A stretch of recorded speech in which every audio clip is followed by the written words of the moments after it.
আসসালামু আলাইকুম। নিশ্চয়ই সকলেই ভালো আছেন। আমার কথা কি স্পষ্ট শোনা যাচ্ছে? হ্যাঁ, ক্লিয়ার শোনা যাচ্ছে। জি স্যার। ওকে, ধন্যবাদ।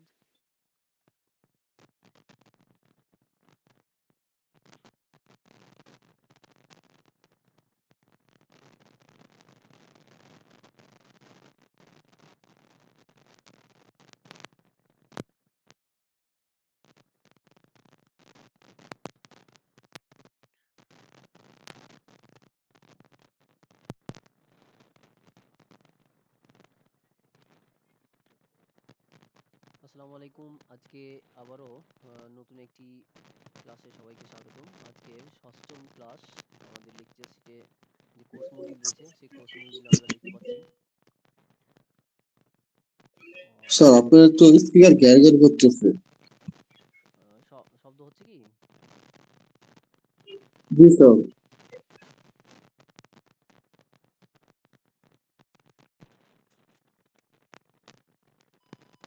সবারই কি একই সমস্যা?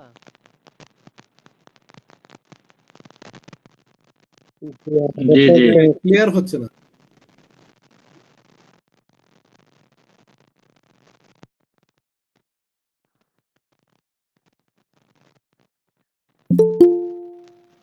এখন কি আমার কথা স্পষ্ট শোনা যাচ্ছে? স্যার নয়েজ শো করছে।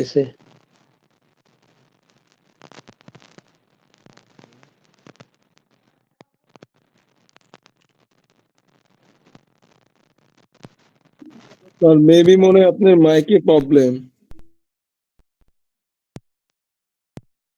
আমার কথা কি এখন স্পষ্ট শোনা যায়?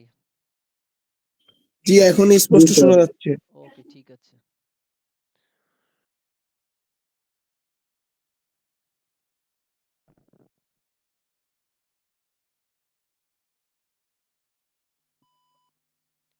আমাদের কোর্স মডিউলে আজকে ষষ্ঠ ক্লাস।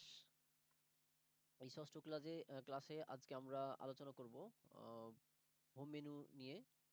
এবং আজকে যে ক্লাসটা পরিচালনা করা হবে বা যা দেখানো হবে এইটা আজকে দেখব। কালকে সারাদিন আপনার প্র্যাকটিসের জন্য থাকবে এবং কালকে থেকে আমাদের এক্সাম শুরু হবে। এক্সামটা হবে 9টা থেকে 10টা। আমি 9টার সময় আপনাদের লিঙ্ক দিয়ে দেব। সেই লিঙ্কে গিয়ে আম, আপনারা এক্সামটা দিবেন। এক্সামটা হতো আপনার 20 বা 30 মার্কের হবে। অবশ্যই নির্দিষ্ট টাইমে আপনারা পরীক্ষা দিবেন। এই তো। ভাই, এটা কি এমসিকিউ টাইপ পরীক্ষা হবে? জি জি, এমসিকিউ টাইপের পরীক্ষা হবে। প্রথম দিন হয়তো বুঝতে পারবেন না, তারপর আমি কোশ্চিনের ধরনটা কেমন হবে আমি আপনাদের ভিডিও আকারে প্রথমেই বলে দিব বা দেখিয়ে দিব। সেই ক্ষেত্রে আপনারা সুবিধা হবে।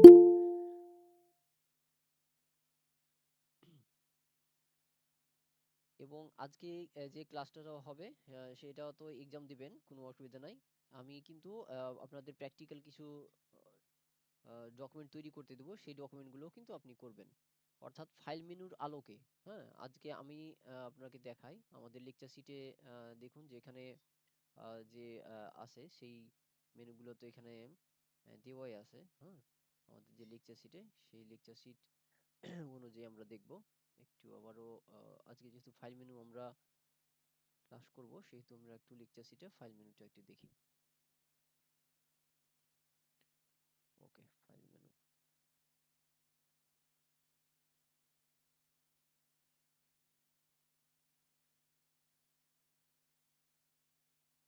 ওকে,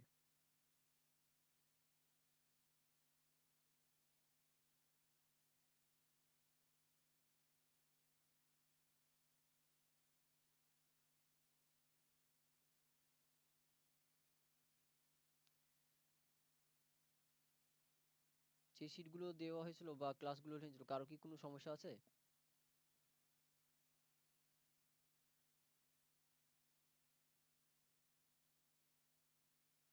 না, নেই।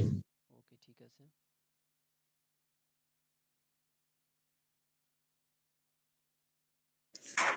ভাইয়া ক্লাসে কোনো সমস্যা নেই, কিন্তু শিটগুলো তো এখনো পাইনি। শিটগুলো কোথায় পাবো একটু যদি বলতেন। শিটগুলো তো এই আপনার যে ফোল্ডার করা হয়েছে ক্লাস বাই ক্লাস, ওই ড্রাইভের ফোল্ডারই তো রাখানো আছে। আপনি হয়তো একটু দেখেন খেয়াল করে, ভিডিও পেলে অবশ্যই তো ড্রাইভ নিশ্চিত পাবেন। ড্রাইভের লিঙ্কটা কোথায় কোথায় পাবো? আপনাদের যে ফেসবুক আছে না, প্রাইভেট গ্রুপ রয়েছে, ওই ফেসবুক প্রাইভেট গ্রুপে ওখানে দেখবেন যে ফাইল নামে যে অপশন রয়েছে, ওখান থেকে দেখতে পাবেন। এই যে এখানে দেখবেন যে উপরে গিয়ে ফাইল নামে একটা দেখতে পাবেন, ওই ফাইলে গিয়ে ওখান থেকে পাবেন। হুম, আপনার যে আছে ওখান থেকে। তো আমরা আপনার যদি সমস্যা থাকে অসুবিধা নেই, আপনি পরে বলবেন বা আমি ভিডিও আকারে দিবে, ওখান থেকে আপনি দেখে নেবেন পরবর্তীতে। কোনো সমস্যা হবে না আশা করি। স্যার আমার একটা কোশ্চেন ছিল, বলতে পারি? হ্যাঁ, অবশ্যই অবশ্যই। আমাদের ক্লাসের মানে আমাদের তো অলরেডি একটা প্রাইভেট গ্রুপ আছে। আপনি যে এখানে যে কদিন ক্লাস নিতেছেন বা যেসব রিসার্চ গুলো দিতেছেন ওগুলো তো অলরেডি এখানে সাবমিট করছেন, এটা আমরা দেখছি। জি জি। বাট আরেকটা যেটা বলতেছিলাম যে আপনারা কি আমাদের গুগল ড্রাইভেও কি মানে আপলোড করে দিচ্ছেন, হ্যাঁ, নাকি শুধুমাত্র প্রাইভেট গ্রুপে যেগুলো ওগুলাই? গুগল অনেকেই আছে আপনার ওই সরাসরি তো ওখানে আপলোড দিই। তাছাড়া কিন্তু গুগল ড্রাইভেও দেওয়ার চেষ্টা করি, কারণ অনেকেই ডাউনলোড করতে চাই তো। তো সেখান থেকেও আপনি ডাউনলোড জি করতে জি জি। পারবেন। আপনি সরাসরি যদি মানে ফেসবুকে গুগল ড্রাইভে, জি জি জি জি জি, গুগল ড্রাইভে দিলে এর একটা সেফ থাকে। জি জি, গুগল ড্রাইভেও দেওয়া আছে আপনার, ফেসবুক প্রাইভেট গ্রুপে দেওয়া আছে। কেউ যদি ফেসবুক প্রাইভেট গ্রুপেও দেওয়া আছে। জি স্যার, জি জি স্যার। জি, জি স্যার। সরাসরি যদি দেখতে চান তাহলে ওখান থেকে দেখতে পাবেন, আর ডাউনলোড করলেও এখান থেকে দেখতে পাবেন। আমি দুইটাই সুবিধা দিয়ে রেখেছি, এখন যার যেটা সুবিধা সে অনুযায়ী কাজ করবে। ওকে স্যার, ধন্যবাদ। তো আজকে আমাদের যে আলোচনা করব সেটা হচ্ছে হোম মেনু। তো এই যে হোম মেনুর আমাদের যে অপশনটা আছে সেটা আমরা এখান থেকে এই যেখানে দেখব যে হোম মেনুর উপরে দেখবেন যে এরকম একটা বার রয়েছে। এই বারটার কোথায় কি কাজ সেগুলো কিন্তু দেওয়া আছে, আমরা পূর্বেও আলোচনা করেছি এগুলা। তো এখানেও একই জিনিস। এই যেখানে দেখবেন যে সেভ লেখা আছে। তো আমরা তো জানি যে নতুন নামে নতুন স্থানে সংরক্ষণ করার জন্য সেভ অ্যাজ, এই ডকুমেন্টে কিন্তু এই সেভ আইকনটা কিন্তু এখানে বাইরে দেওয়া আছে, এখান থেকেও কাজটা করা যায়। তারপর হচ্ছে আন্ডো হচ্ছে পূর্বের যদি কোনো তথ্য দেখানোর প্রয়োজন হয় বা পূর্বের কাজের অবস্থানে যেতে চাই, সেই ক্ষেত্রে এখানে আন্ডো করতে হবে। আর রিডো হচ্ছে যে আবার পুনরায় যদি নিয়ে আসতে চান সেটা এখানে রিডো করতে হবে। তো এই যে আইকনটা দেখা যাচ্ছে এটা হচ্ছে রিডোর আইকন। এটা এখানে দেওয়া আছে, কিবোর্ড থেকে কন্ট্রোল ওয়াই প্রেস করলে এটা হচ্ছে রিডো হয়। আর কিবোর্ড থেকে কন্ট্রোল জেড হবে, এখানে ইউ হয়ে গেছে, এটা বানানটা ভুলে আছে, এটা কন্ট্রোল জেড হবে। হ্যাঁ, জেড চাপ দিলে আন্ডো হবে। এভাবে আপনার কিবোর্ড থেকে করা যায় আর কি, শর্টকাট গুলা গতদিন আলোচনা করা হয়েছে। তারপর হচ্ছে একবারে মানে ফাইল মেনুতে এখানে যাব। এই ফাইল মেনুর যেই আছে সেটা হচ্ছে, না ফাইল মেনু তো হয়ে গেছে তাই না গতকালকে, তাহলে আজকে আমাদের হোম মেনুর কাজ, তাই তো? কেউ তো বলছেন না, আজকে ক্লাস তো হোম মেনু। জি জি, আজকে হোম মেনু। হ্যাঁ, গতদিনই তো এটা ফাইল মেনু কমপ্লিট হয়েছিল। ওকে, এই যে দেখুন আজকে হোম মেনুর কাজ। তো হোম মেনুর এই যে সিটটা রয়েছে, এই হোম মেনুর একবারে পূর্ণাঙ্গ কোন অপশনটির কি নাম সেটা কিন্তু আমরা এখানে সুন্দরভাবে উপস্থাপন করেছি। অবশ্যই অবশ্যই নামগুলো মনে রাখতে হবে। যদি আপনি এই কোন টুলস বারের কি নাম বা কোন অপশনের কি নাম সেটা যদি না পারেন, তাহলে দেখবেন যে অন্য কম্পিউটারে কাজ করলে আপনি নামগুলো পাবেন না। হ্যাঁ, তো এই যেখানে যে আইকনগুলো সুন্দরভাবে দেওয়া আছে, যেমন হচ্ছে এই যে বিএ বোল্ড, এই যেখানে সুন্দরভাবে লেখা আছে আই ইটালি। হ্যাঁ, তারপর হচ্ছে ইউএ আন্ডারলাইন, তারপর হচ্ছে এই যে সুপারস্ক্রিপ্ট সাবস্ক্রিপ্ট, এইগুলো সবকিছুই দেওয়া আছে। তো এই জিনিসগুলো আপনারা পরবর্তীতে দেখে নেবেন। হ্যাঁ, আমি সুন্দরভাবে এখানে দেওয়ার চেষ্টা করেছি। আজকে জাস্ট আমি ক্লাসগুলো দেখাবো। যেমন হচ্ছে এই যে এখানে দেখুন যে কপি, এই অপশনটা আছে কপি। আমরা নর্মালি যে কোনো প্রোগ্রামের কোনো কিছু ডাবল করার ক্ষেত্রে এটা কপিটা ব্যবহার করি, তো সেই রকম তারপর আমি এটা দেখানোর চেষ্টা করি।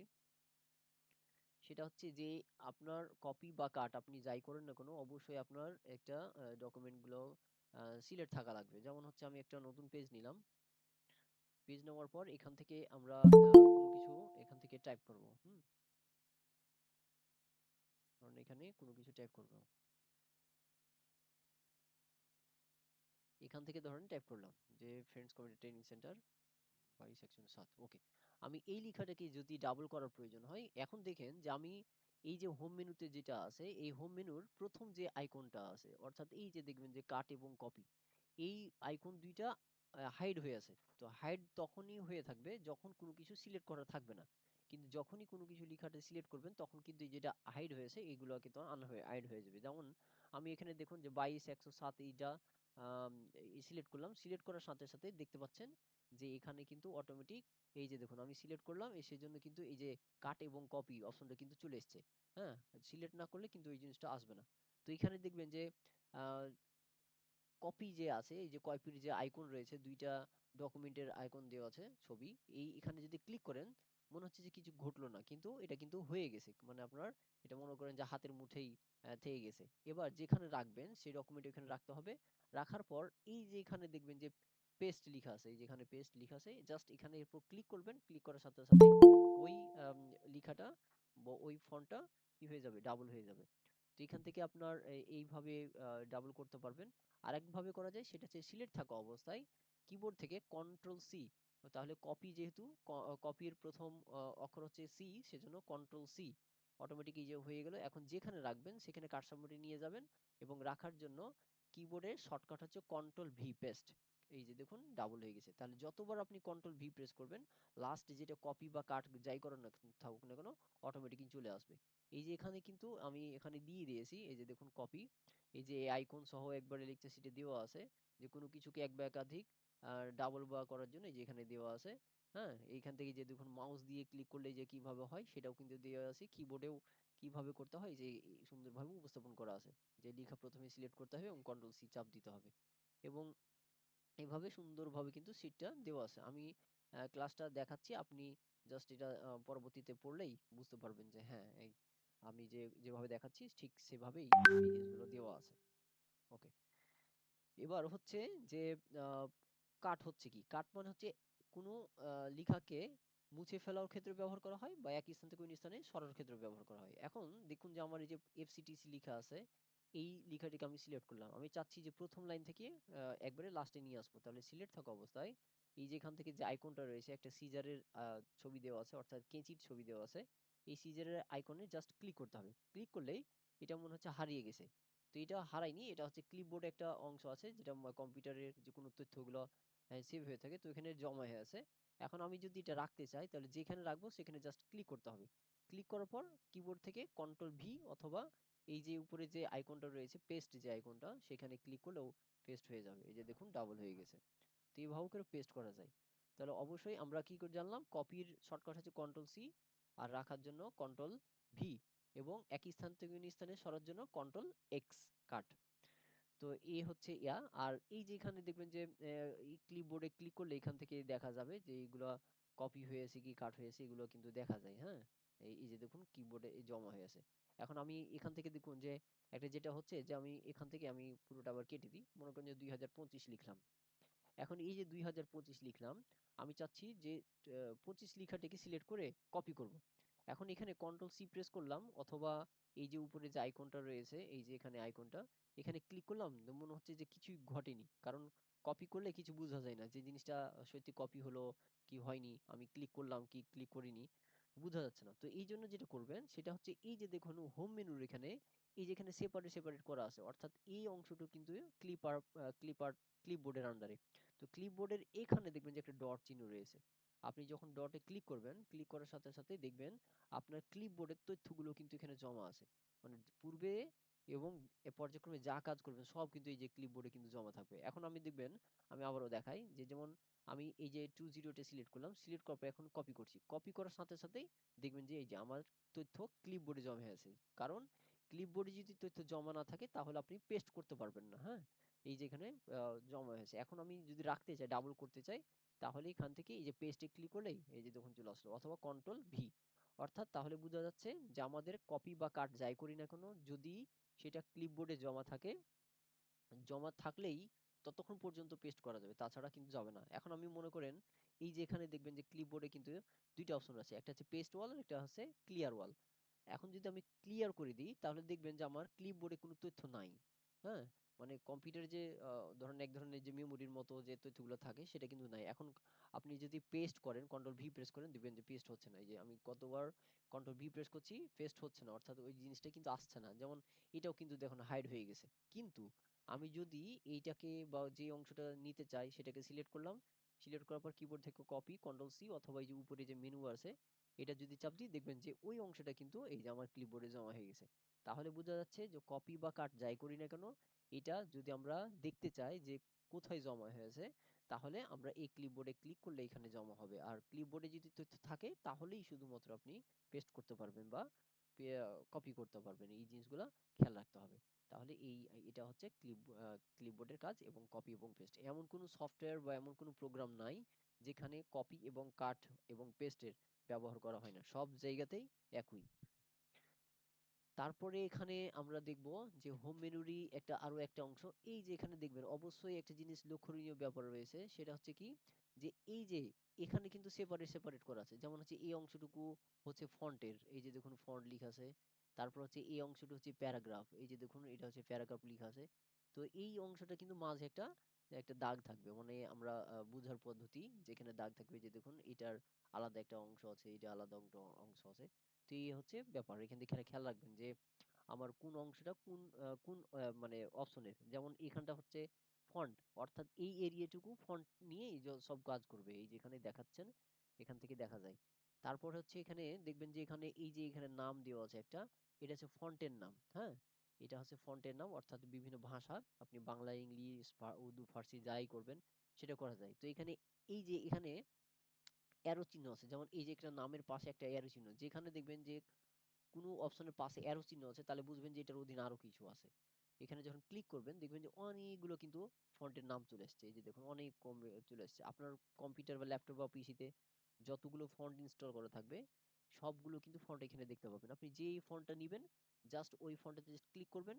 ক্লিক করার সাথে সাথেই আপনার যে ডকুমেন্ট আছে সেই ডকুমেন্টটিতেই চলে আসবে। কিন্তু এই যে দেখুন চলে এসছে। হ্যাঁ, আমি এখন যদি লিখি অটোমেটিক কিন্তু চলে আসছে, তাই না? তো এই জিনিসগুলো কিন্তু আপনাকে দেখতে হবে যে আপনি ফন্টের ডিজাইনটা কেমন করবেন। তবে আমরা যে অফিসিয়াল যে কাজগুলো করে থাকি নরমালি আমরা টাইমস নিউম্যান ফন্টই ব্যবহার করা হয়। যে টাইমস নিউম্যান ফন্ট, অর্থাৎ বাংলা ইংলিশ ফন্টের হচ্ছে টাইমস নিউম্যান। এখন দেখবেন যে অটোমেটিক কিন্তু সেইভাবে নরমালি যে লেখা সেটা কিন্তু চলে আসছে। এই এই হচ্ছে পদ্ধতি। তাহলে এইভাবে করা যায়। হ্যাঁ, আরেকটা করা যায়, সেটা হচ্ছে আপনি ফন্ট গুলো সিলেক্ট থাকা অবস্থায় জাস্ট এই ফন্টের উপর ক্লিক করবেন। ক্লিক করার পর নিচে যে অ্যারো চিহ্ন আছে না, জাস্ট আপনি অ্যারোতে ক্লিক করবেন। নিচে এই যে দেখুন অ্যারোতে ক্লিক, আমি এটাকে একটু বাইরে সরাই তাহলে বুঝতে পারবেন। আমি সরিয়ে দিলাম। এবার এই কম্পিউটারটাকে সিলেক্ট করলাম এবং মাঝে ক্লিক করলাম, জাস্ট ফন্টের মাঝে ক্লিক করলাম। ক্লিক করার পর এখন নিচের অ্যারোতে যতবার ক্লিক করা হবে দেখবেন এই যে ফন্টের ডিজাইনটা চেঞ্জ হচ্ছে। তাহলে আপনি এখান থেকে প্রিভিউ আকারে দেখতে পাচ্ছেন। এই যে যতবার ক্লিক করো আপ ডাউন ততবার কিন্তু এই যে প্রিভিউ আকারে চলে আসছে। হ্যাঁ, এই যে সুন্দর একটা ফন্ট এই যে এখানে চলে আসছে। তো এই এই হচ্ছে জিনিস। আর এটা হচ্ছে এই যে এখানে দেখবেন যে এই যে এখানে একটা মাপ দেওয়া আছে। তো এইটাকে বলা হয় ফন্ট সাইজ। তো এখানে যখন ক্লিক করবেন এখানে দেখবেন যে অনেকগুলো ফন্ট সাইজ দেওয়া আছে, এবং মাইক্রোসফট ওয়ার্ডে একটা ডিফল্ট একটা ফন্ট দেওয়া আছে, যেমন সর্বনিম্ন হচ্ছে ৮ আর এখানে সর্বোচ্চ ৭২। তো এখানে সর্বনিম্ন এক ফন্ট করা যায় এবং সর্বোচ্চ হচ্ছে ১৬৩২। তাছাড়া নতুন ভার্সনে অনেক বড় ফন্ট করা যায় কিন্তু, হ্যাঁ, কিন্তু এতগুলো আমাদের প্রয়োজন হয় না। জাস্ট কাজের ক্ষেত্রে যেমন ৩৫ ৩৪ পর্যন্ত করা যায়। তবে ডকুমেন্টে যেগুলো লেখা থাকে ১৬ ১৮ ১২ ৮ এরকম লেখা প্রয়োজন হয়। তবে বিশেষ বিশেষ কাজের ক্ষেত্রে এগুলো কম বেশি প্রয়োজন হয়। যেমন এখানে ক্লিক করলাম, দেখুন যে এই যে ফন্টটা এখানে আছে, এই ফন্টটা আমি ছোট করব। সেক্ষেত্রে সিলেক্ট থাকা অবস্থায় এখন আমি যে ফন্টের যতটুকু ক্লিক করব ফন্টের ডিজাইন মানে সাইজটা ততটুকুই যে দেখুন হচ্ছে। হ্যাঁ, তো এটাই হচ্ছে ফন্ট সাইজ। সবসময় চেষ্টা করবেন কিবোর্ডে ব্যবহার করা, কারণ মাউস দিয়ে তো সবাই কাজ পারে। আপনি চেষ্টা করবেন এই কাজগুলো যেগুলো কিবোর্ডে করার সেগুলো কিবোর্ডে করা, তাহলে আপনার কিন্তু সুবিধা হবে। যেমন হচ্ছে আমি একটু দেখাই, যেখানে দেখুন যে আমি এটা সিলেক্ট করলাম। তো সিলেক্ট করার পদ্ধতি হচ্ছে কি, যে মাউসের বাম বটন চাপ দিয়ে আমি যে দেখুন কার্সর পয়েন্ট এইখান থেকে টান দিয়ে একবারে ডান দিকে চাপ দিচ্ছি, তাহলে সিলেক্ট হচ্ছে। এবং আমি যদি মাউস পয়েন্ট কার্সর পয়েন্টটা কোথায় থাকে, শেষে থাকে অর্থাৎ ডান দিকে থাকে, ডান দিকে টান দিয়ে বাম দিকে টান দিলাম, এইভাবে সিলেক্ট হলো। সিলেক্ট থাকা অবস্থায় আমি কি করলাম, এখান থেকে ফন্ট সাইজ ছোট বড় করলাম। এই কাজটা কিন্তু আপনি কিবোর্ডেও করতে পারেন। সেটা হচ্ছে কি, আপনার সবসময় খেয়াল রাখতে হবে কার্সারটা আছে কোথায়।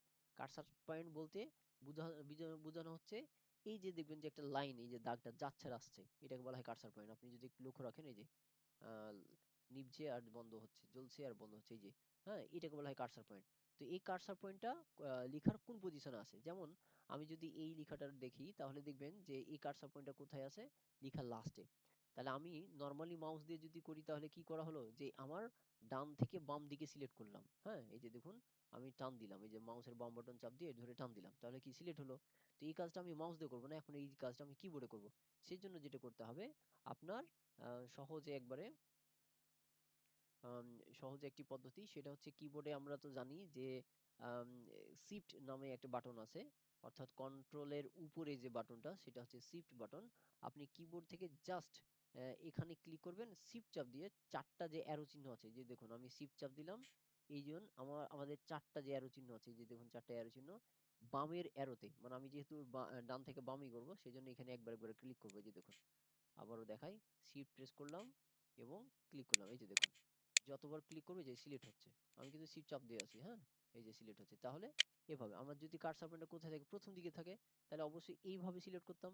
তাহলে আমরা যদি মাউস দিয়ে না করে কিবোর্ডে করি সেজন্য এই যে ফার্স্টে ক্লিক করলাম, ফার্স্টে ক্লিক করার পর শিফটে ক্লিক করলাম এবং কোথায়, এই যে ডান দিকে ক্লিক করুন, তাহলে দেখবেন যে এই যে সুন্দরভাবে এটা সিলেক্ট হচ্ছে। তো এইভাবে আমরা কি করতে পারি, মাউসের সাহায্য ছাড়া কিবোর্ডেও কিন্তু এটা সিলেক্ট করতে পারি। এখন সিলেক্ট থাকা অবস্থায় আমরা নর্মালি কি করলাম, এখান থেকে ফন্টটা বাড়ালাম, এই যে এখান থেকে দেখুন যে এখান থেকে ফন্টটা বাড়ছে, এই যে ইচ্ছা মতন ফন্ট সাইজ ছোট বড় করছি। তো আবার তো আমাকে কি করতে হবে, কিবোর্ড থেকে মাউসটাই ওখানে ধরতে হচ্ছে। তো এটা তো মানে আবারও মাউসটা ধরতে হচ্ছে, তো কিবোর্ড থেকে হাত উঠাচ্ছে, তো এই জিনিসগুলো আপনি কিভাবে কিবোর্ডে করবেন, সেজন্য যেটা করতে হবে, কিবোর্ড থেকে কন্ট্রোল চাপ দিয়ে থার্ড ব্র্যাকেট, এই যে কন্ট্রোল চাপ দিয়ে থার্ড ব্র্যাকেট, আমি আরো আবার দেখিয়ে দিই, সেটা হচ্ছে CTRL প্লাস এই যে ব্র্যাকেট, হ্যাঁ, এই ব্র্যাকেটটাই হচ্ছে, আপনি যদি চাপ দেন তাহলে কি হবে, লেখাটা ছোট হবে। আমি ফন্টটা চেঞ্জ নরমালি করে দিই, তাহলে বুঝতে পারবেন হয়তো, এই যে এটা হলে ছোট হবে, বুঝতে পেরেছেন, এই যদি আইকনটা যদি করেন ছোট হবে, আর পরেরটা বিপরীত হবে। আমি আবারও সিলেক্ট করি, সিলেক্ট করার পর কিবোর্ড থেকে যদি এই ব্র্যাকেট চাপ দেন তাহলে কি হবে, ছোট হচ্ছে, দেখুন ছোট হচ্ছে। আর এইটা পাশেরটা যদি চাপ দেন তাহলে কি হবে, বড় হবে। এই যে মানে হচ্ছে CTRL, ও বাংলা করা আছে, CTRL CTRL প্লাস এই ব্র্যাকেট, এটা যদি করেন তাহলে কি হবে, বড় হবে। হ্যাঁ, তো এই জিনিসটা খেয়াল রাখতে হবে। তাহলে আমি এই যে সিলেক্ট করলাম, হ্যাঁ, সিলেক্ট করার পর এখান থেকে কন্ট্রোল থার্ড ব্র্যাকেট, একটাতে বড় হচ্ছে এটাতে কম হচ্ছে। আপনার এই দিকে যদি লক্ষ্য রাখেন তাহলে এখানে দেখবেন এই যে 8 9 10 11 এইভাবেই আছে, কিন্তু 18 পর দেখবেন যে 18 20 22 24 এই যে দুই দুই করে আছে কিন্তু, হ্যাঁ। তো এখান থেকে আপনি যদি এক করে বাড়াতে চান সেক্ষেত্রে কি করবেন, জাস্ট এখানে সিলেক্ট করবেন, কিবোর্ড থেকে কন্ট্রোল থার্ড ব্র্যাকেট করবেন, যে দেখুন এক এক করে বাড়ছে, হ্যাঁ, এভাবে কম বাড়া যায়। এছাড়া আরেকটা করা যায়, আপনি জাস্ট এখানে নিলেন, নেওয়ার পর এখানে সংখ্যা দিলেন, সংখ্যা দেওয়ার পর এখান থেকে আপনি যত ফন্ট নিতে চান সেটা ট্যাপ করে ইন্টার প্রেস করলে দেখবেন যে তত ফন্ট সাইজ হয়ে গেছে। হ্যাঁ, এভাবে আপনি বাড়াতে কমাতে পারেন। তো সবসময় চেষ্টা করবেন কিবোর্ডে ব্যবহার করার, তাহলে মনে থাকবে। এছাড়াও এই যে দেখবেন যে দুইটা পাশে আপনার ডাবল আছে, সেটা হচ্ছে একটা হচ্ছে ফন্ট সাইজ বড় করা যায়, একটা ছোট করা যায়, হ্যাঁ, একই পদ্ধতি, আপনি ক্লিক করলে একটু বুঝতে পারবেন। যেমন এই যে দেখুন এটা বড় হচ্ছে আর এটা ছোট হচ্ছে, হ্যাঁ, এখান থেকে বড় ছোট করা যায়। ওকে, তারপর হচ্ছে এখান থেকে এই যে এখানে লেখা আছে এটাকে বলা হয় চেঞ্জ ক্যাশ। চেঞ্জ তো চেঞ্জ ক্যাশ জিনিসটা কি আমি আর একটু দেখাই।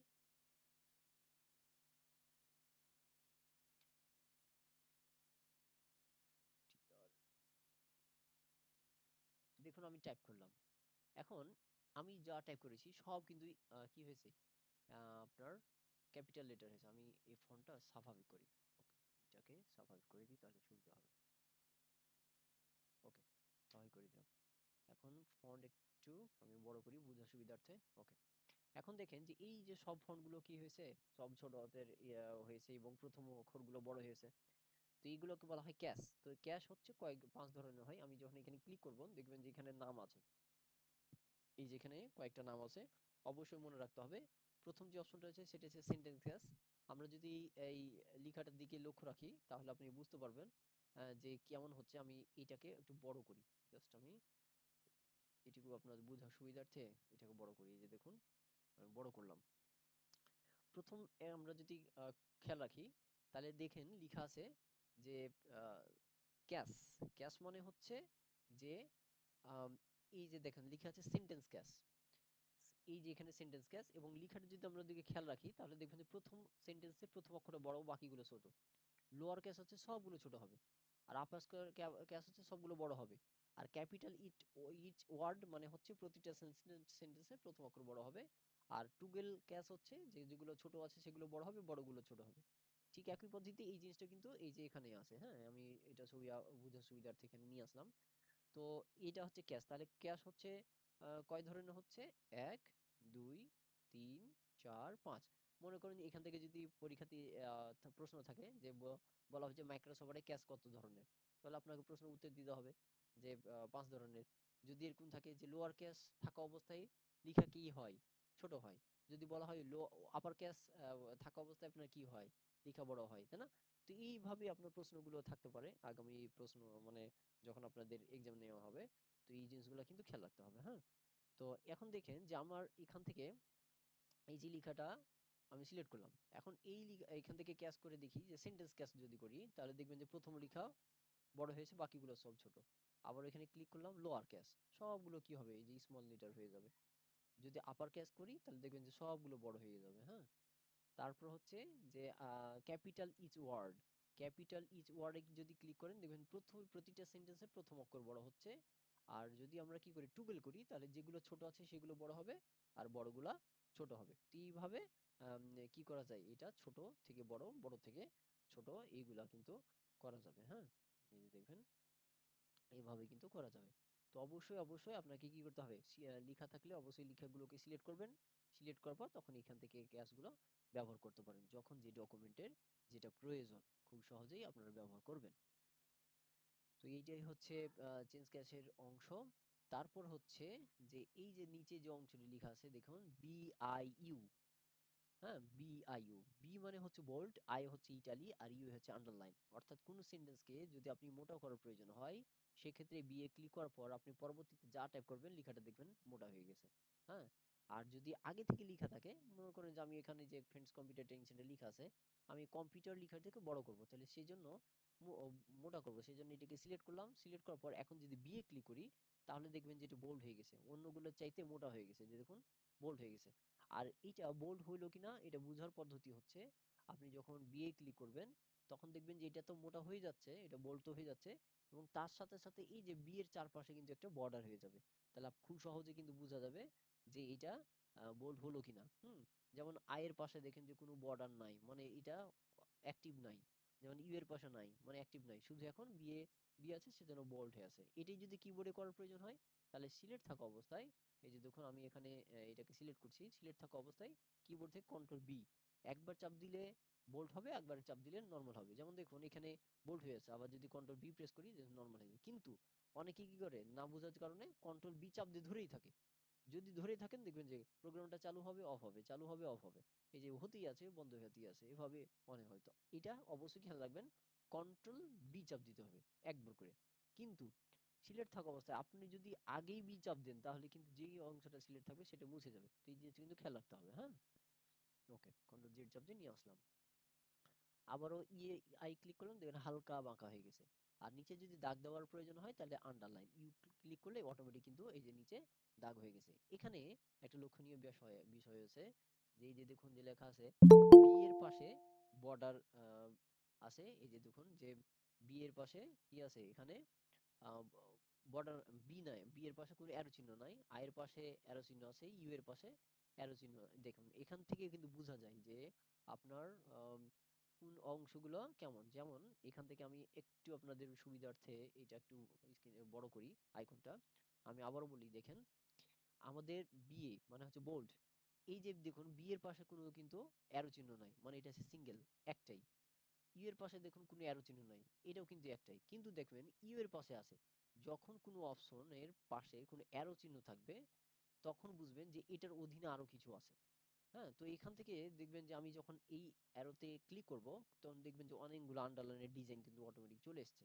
তো এখান থেকে ইচ্ছা মতন আপনি কি করতে পারেন, এই আন্ডারলাইনটা ব্যবহার করতে পারবেন। হ্যাঁ, জাস্ট যে আন্ডারলাইনে ক্লিক করবেন, ক্লিক করার পর আপনার যদি সিলেক্ট থাকা অবস্থায় আপনি যদি ক্লিক করেন, তাহলে দেখবেন এই যে বিভিন্ন ধরনের আন্ডারলাইন ডিজাইন আছে, যে কোনো আন্ডারলাইনের ডিজাইনে ক্লিক করবেন, অটোমেটিক কিন্তু এইটা আন্ডারলাইনটা হয়ে যাবে।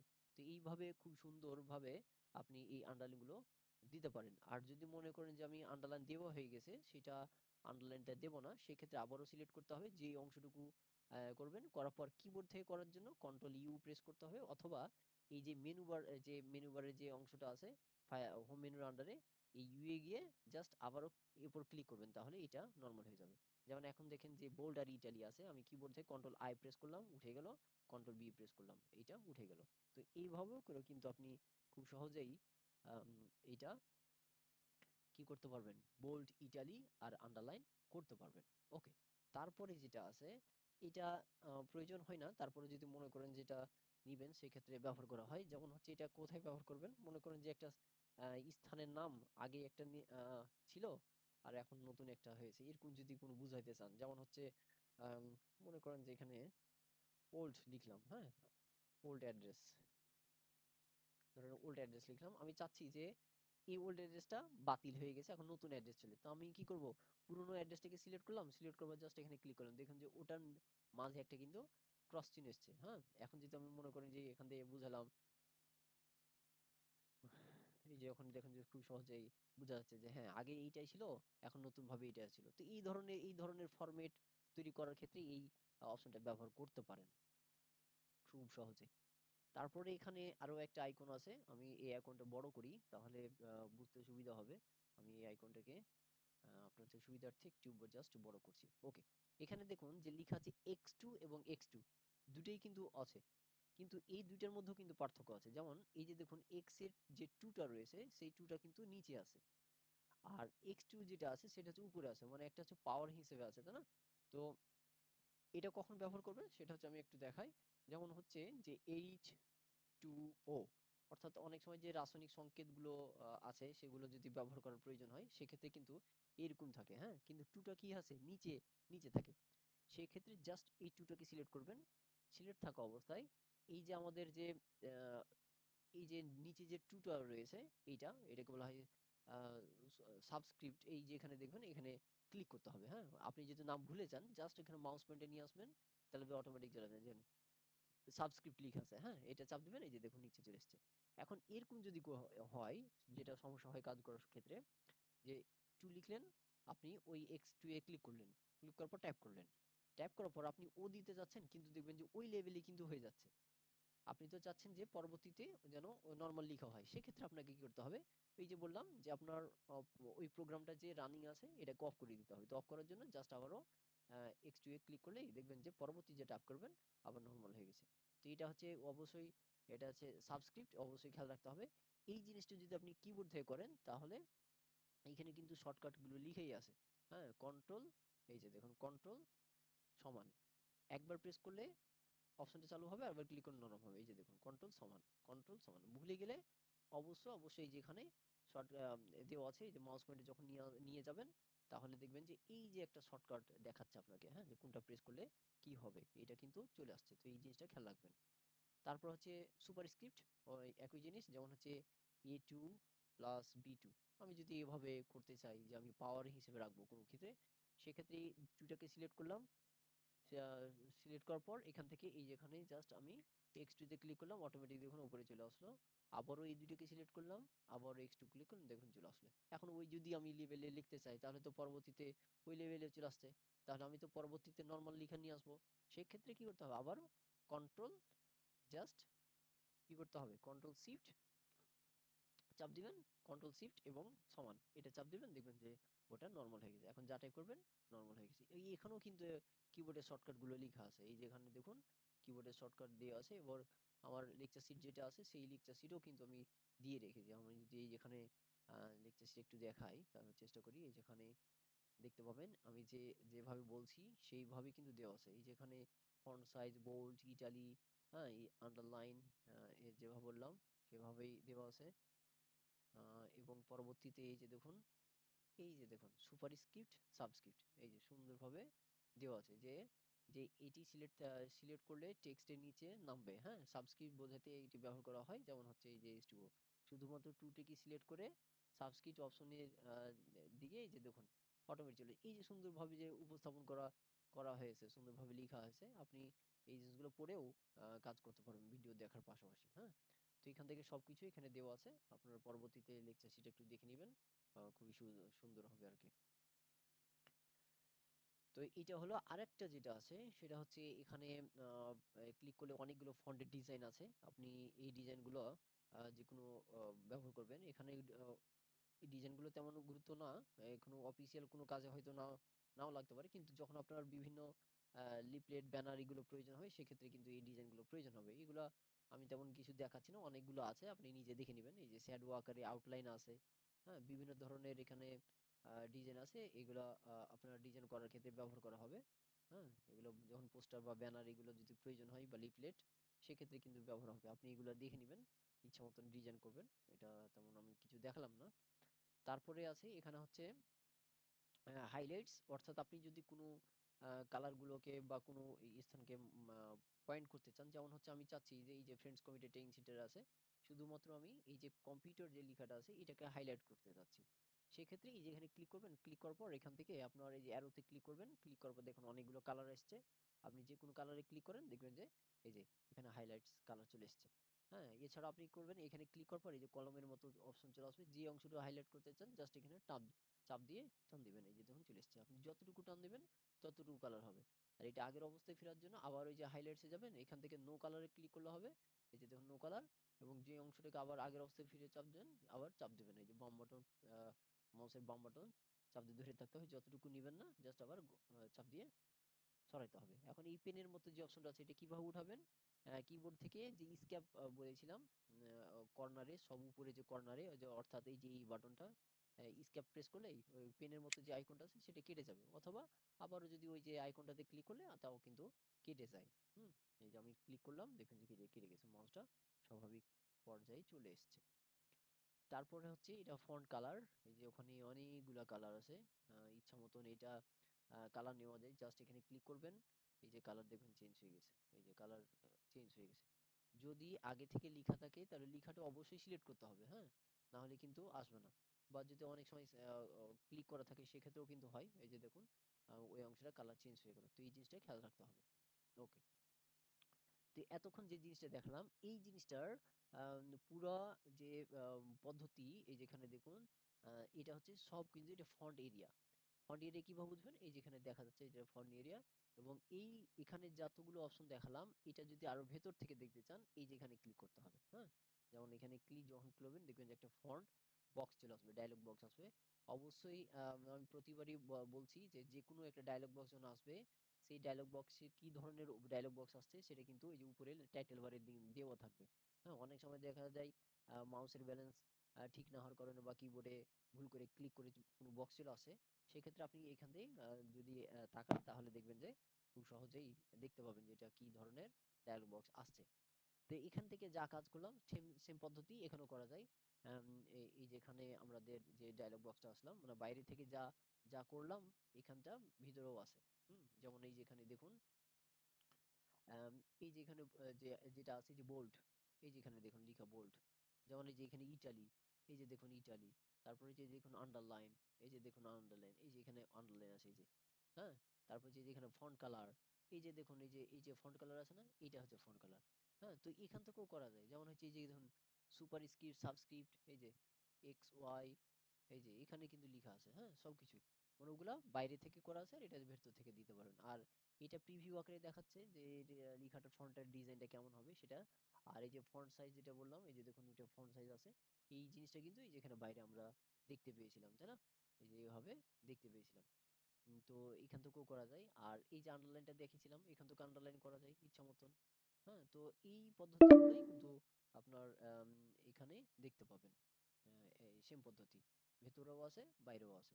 হ্যাঁ, এটা যদি কিবোর্ড থেকে নিয়ে আসতে চান তাহলে কন্ট্রোল ডি প্রেস করলেই যেখানেই থাকুন না কেন অটোমেটিক কিন্তু এই যে যখন ডায়লগ বক্সটা চলে আসলো, আপনি যে ইচ্ছা মতন এখান থেকে চেঞ্জ করতে পারবেন। আমি যে ফন্ট করছি এই যে নিচে প্রিভিউ আকারে দেখাচ্ছে, হ্যাঁ, যে কি পদ্ধতি সেটা দেখাচ্ছে। আর এই যে এখানে অনেকগুলো আন্ডারলাইন আছে, এই যে অনেকগুলো আন্ডারলাইন আছে ইচ্ছা মতন দিতে পারবেন, যদি মনে করেন যে আমি colour underline design colour change করব বা ফন্ট কালার চেঞ্জ করব, সেক্ষেত্রে কি করতে পারি। যেমন দেখুন যে আমি আন্ডারলাইন দিলাম, আন্ডারলাইনের কালারটা অন্য কালার দেবো, নীল কালার দিলাম। এই যে এখানে নীল কালার দিলাম, ওকে করলেন, দেখবেন যে আপনার যেখানে ক্লিক করা থাকবে, এই যে পরবর্তী যা লিখবেন, এই যে দেখুন, হ্যাঁ, ফন্টের ডিজাইন ভাইয়া ভাইয়া মাউস দিয়ে হচ্ছে কন্ট্রোল জি, আর এমনিতে কিভাবে নিব? কোনটার কথা বলছেন? Dashboard dashboard. এটা হচ্ছে কন্ট্রোল ডি চাপ দিবেন, তাহলে আপনার ওই ডায়লগ বক্সটা আসবে। যেমন এখন দেখেন যে কন্ট্রোল ডি প্রেস করলাম, এই যে ডায়লগ বক্সটা আসলো, হ্যাঁ। এখন আগের অবস্থায় জি। যদি ফিরে যেতে চান, কিবোর্ড থেকে স্কেপ চাপ দিতে হবে। স্কেপ বলতে এই যে যে কিবোর্ড আছে না, যে কর্নারে, একবারে কর্নারে দেখবেন যে এই যে স্কেপ ইএসসি লেখা আছে, হ্যাঁ, এটা চাপ দিলে এই যে ডায়লগ বক্সটা যেটা আছে সেটা ক্লোজ হয়ে যাবে। এটা গত ক্লাসে আলোচনা করেছিলাম, এই যে দেখুন ক্লোজ হয়ে গেছে। তখন আপনার আর্টবোর্ডটা চলে আসবে, বা আপনার ওয়ার্কিং স্পেসটা চলে আসবে। এখান থেকে ইচ্ছে মতন আপনি তখন কাজ করতে পারবেন আগের অবস্থায়। তারপর হচ্ছে আমরা এই অংশটা দেখব। তো প্রথম যে অংশটা আছে সেটা হচ্ছে এখানে, এটাকে বলা হয় বুলেট। তো এই বুলেটটা আপনি কি কাজে ব্যবহার করবেন, আমি পুরোগুলা কেটে দিলাম। আহ, সেটা হচ্ছে যে অনেক সময় দেখা যাচ্ছে আমাদের কোনো একটা পয়েন্ট যদি লিখি, যেমন হচ্ছে ধরেন ম্যাঙ্গো, তারপর হচ্ছে পেন, এগুলো লিখলাম। এখন প্রতিটার সামনে একটা করে প্রতীক দেওয়ার প্রয়োজন হবে। সেক্ষেত্রে আপনি সিলেক্ট থাকা অবস্থায় এখন যদি এই আইকনটার উপর ক্লিক করেন, হ্যাঁ, এই যে প্রথম যে আইকনটা, সেটা হচ্ছে এই যে অনেকগুলো আইকন আছে, এগুলোকে বলা হয় বুলেট। তো যে বুলেটে ক্লিক করবেন, ক্লিক করার সাথে সাথে এই যে দেখুন একটা বুলেট চলে এসেছে। এবার লাইনের আমি লাস্টে রাখলাম। এবার যদি ইন্টার প্রেস করেন, দিয়ে টাইপ করেন, দেখবেন যে অটোমেটিক চলে আসবে। আবার ইন্টার প্রেস করলে আবার দেখুন চলে আসবে। এই যে দেখুন, হ্যাঁ। তো এখানে অটোমেটিক ইন্টার প্রেস করলে অটোমেটিক কিন্তু এই বুলেট গুলো চলে আসবে। কিন্তু কোনো কারণে যদি দুইবার ইন্টার প্রেস করেন, তাহলে কিন্তু মুছে যাবে, আর কিন্তু থাকবে না। সেক্ষেত্রে কি করবেন, আবারও এই লিখার লাস্টে নিয়ে আসতে হবে, নিয়ে আবার ইন্টার প্রেস করলে আবার তখন শুরু হয়ে যাবে বুলেট। আর যদি বুলেট দেওয়ার পর দেখা যাচ্ছে আমার বুলেট পছন্দ হলো না, সেক্ষেত্রে এটাকে সিলেক্ট করতে হবে। সিলেক্ট থাকা অবস্থায় আবার ওইখানে ক্লিক করে যেটুকু আপনি বুলেট দিতে চান, জাস্ট সেইখানে ক্লিক করবেন, দেখবেন যে আপনার এই বুলেটটা পরিবর্তন হয়ে গেছে, হ্যাঁ, ইচ্ছা মতন পরিবর্তন হয়েছে। আর এইখান থেকে আরো বুলেট করা যায়। সেক্ষেত্রে এই যেখানে লেভেল গুলো চেঞ্জ করতে পারবেন, এই যে অনেকগুলো আছে। তারপর হচ্ছে নিউ বুলেট সেট করা যায়, এই যেখানে যখন ক্লিক করবেন, ক্লিক করার পরে এই যে এরকম একটা ডায়লগ বক্স আসবে। আসার পর যদি আপনি মনে করেন যে ছবি সেট করব, সেই ক্ষেত্রেও করা যায়, হ্যাঁ। তো এইগুলো খুব কম ব্যবহার করা হয়। তারপর আমি জাস্ট একটু দেখিয়ে দিই। এই যে এখানে পিকচার আছে, যেমন এখানে পিকচার ক্লিক করবেন। ক্লিক করার পর আপনার কম্পিউটারে যেখানে পিকচার গুলো আছে বা যেখানে রেখেছেন, সেখানে আপনাকে দেখাইতে হবে। যেমন আমি এখানে জাস্ট কম্পিউটারে গিয়ে ওপেন করি, যে কোনো একটা পিকচার ওপেন করি। কি দেওয়া যায়, ছোট ক্যারেক্টার দিলাম, হ্যাঁ, এটা দিলাম। এখন এই যে ইনসার্ট ইনসার্ট করার পর কিছুক্ষণের মধ্যেই ওটা কিন্তু চলে আসবে। এই যে দেখুন আমার এখানে প্রিভিউ আকারে দেখাচ্ছে, এই যে প্রিভিউ আকারে দেখাচ্ছে, হ্যাঁ। এবার যদি ওকেতে ক্লিক করি, দেখবেন যে প্রতিটা বুলেটের সামনে এই যে দেখুন ওই পিকচারটা কিন্তু ছোট্ট আকারে চলে এসেছে। আপনি যদি নিজে ছবি দিতে পারেন, কোনো অসুবিধা নেই। এই যে দেখুন ছবিটা ছোট আকারে চলে এসেছে, হ্যাঁ। সেক্ষেত্রে কি করবেন, আবারও দেখে দিই। এখানে ক্লিক করলেন বুলেটে, বুলেটে গিয়ে এরকম আসবে। আসার পর নিচে যে ডিফারেন্ট নিউ বুলেটে ক্লিক করবেন, এই যে এরকম আসবে। পিকচার যদি দিতে চান, এই যে মাঝেটাতে ক্লিক করতে হবে। আর যদি স্যাম্পল দিতে চান, সেক্ষেত্রে কোনো প্রতীক, তাহলে স্যাম্পলে ক্লিক করতে, যেমন আমি এখন স্যাম্পলে দেখাচ্ছি। স্যাম্পলে ক্লিক করলাম, ক্লিক করার পর দেখবেন যে আপনার এই যে অনেকগুলো স্যাম্পল এসছে। এখান থেকে আপ ডাউন করতে পারেন, কম্পিউটারে যতগুলো স্যাম্পল আছে এখান থেকে ব্যবহার করতে পারেন যদি থাকে, হ্যাঁ। আর যদি না থাকে তাহলে তো কিছু করার নেই। যেমন এইখান থেকেও পরিবর্তন করে দেবেন, এই যেখানে অনেকগুলো পরিবর্তন করা যায়। যেমন হচ্ছে লাস্টে যে উইন্ডিং 2 3 4 আছে, এখান থেকেও চেঞ্জ করতে পারবেন, এই যে, হ্যাঁ। যে কোনো আমি এর জন্য নিলাম, ওকে, আবার ওকে, দেখবেন যে এইটা পরিবর্তন হয়ে গেছে। আমি যতবার ইন্টারপ্রেস করব ততবার কিন্তু চেঞ্জ হয়ে যাবে, হ্যাঁ। তো এইভাবে চেঞ্জ করা যায়। তাহলে এই বুলেটে যাবেন, এখানে যাবেন, তারপর এটা স্যাম্পল থেকে চেঞ্জ করবেন। আর এই যেখান থেকে আপনি চেঞ্জ করতে পারবেন, যে আপনি রাইটে নিবেন কি লেফটে নিবেন বা সেন্টারে নিবেন, সেটা কিন্তু আপনাকে দেখাচ্ছে, হ্যাঁ, যে কোন পজিশনে নিবেন, এটা খেয়াল রাখবেন। আর যদি মনে করেন যে ফন্টের ডিজাইন বা নামগুলো চেঞ্জ করবে, এখান থেকে করতে হবে। তো অতগুলো ঝামেলা না করাই বেটার। আপনি এখান থেকে এত ভিতরে না যাওয়ার ইয়ে আছে। তারপর যদি ইচ্ছা মনে করেন যে হ্যাঁ আমি আইকন দিতে পারি বা আমি পিকচার দিতে পারি, সেক্ষেত্রে দিতে পারেন। তবে কোনো অফিসিয়াল ডকুমেন্টে পিকচার খুব কম চলে, তারপরে এখন দিতে পারেন। এখন যেহেতু সব কালারিং চলছে, হ্যাঁ, প্রয়োজনে দিতে পারেন, কোনো অসুবিধা নাই। আর যদি মনে করেন কোনো বুলেটই রাখবো না, জাস্ট এখানে বুলেটে যাবেন, দিয়ে এই যে নান লেখা আছে, NONE, নানে ক্লিক করলে কোনো বুলেট থাকবে না। আরেকভাবে করা যায়, সেটা হচ্ছে প্রথমে আপনি যদি মনে করেন যে আমি কোনো কিছু লিখিনি, একবারে শুরু থেকে শুরু করবো, তাহলে এখানে ক্লিক করলেন। ক্লিক করার পর এই যে বুলেটে গিয়ে যে কোনো একটা ক্লিক করলেন, একবারে শুরু থেকে শুরু হবে। হ্যাঁ, আবার ইন্টার প্রেস করলেন, চলে আসলো, আবার ইন্টার প্রেস করলেন, চলে আসলো। ঠিক একই পদ্ধতিতে আপনি যদি বুলেট বাদ দিয়ে নাম্বারিং করতে চান, সেক্ষেত্রে এই যে এখানে পাশে আছে নাম্বারিং, এখানে বিভিন্ন ধরনের ফরম্যাটের নাম্বারিং আছে, যেমন 1 2 3, 1 2 3, এই যে হাইফেন দেওয়া আছে, ডট চিহ্ন দেওয়া আছে, এবিসি দেওয়া আছে, আবার স্মল লেটার এবিসি দিয়ে ব্র্যাকেট আছে, এই যে ডট চিহ্ন আছে, অনেকগুলো আছে। আপনি যে কোনো ফরম্যাটে সিলেক্ট করতে পারেন, দিয়ে এই যে এখানে চলে আসলো।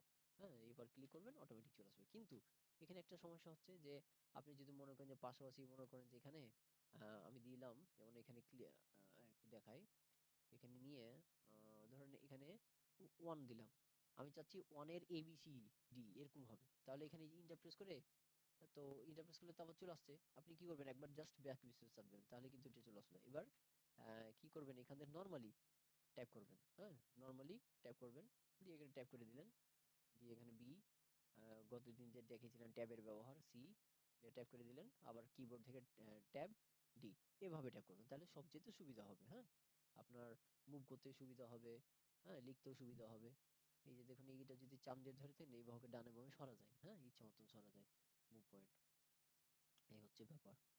তো সব ক্ষেত্রে বুলেট না ব্যবহার করাই ভালো, নাহলে আবার দেখা যায় বুলেটে একটু আহ, জায়গা দখল করে, তারপর হচ্ছে অনেক সময় ক্রমিক অনুযায়ী আহ, মানে ঝামেলা হয়। হ্যাঁ, জায়গাটা একটু বেশি দখল করে। তারপর যদি প্রয়োজনে মনে করেন যে হ্যাঁ নিবেন, তাহলে নিতে পারেন, কোনো অসুবিধা নাই, যেহেতু প্রয়োজন সেহেতু দেওয়া আছে। তো এখান থেকে আরেকটা যেটা ব্যবহার করা হয় সেটা হচ্ছে অ্যাসেন্ডিং ডিসেন্ডিং। আমি সবগুলো অপশন দেখাবো না, যে অপশনগুলো বেশি ডকুমেন্টে কাজে লাগে সেটা কিন্তু দেখাবো।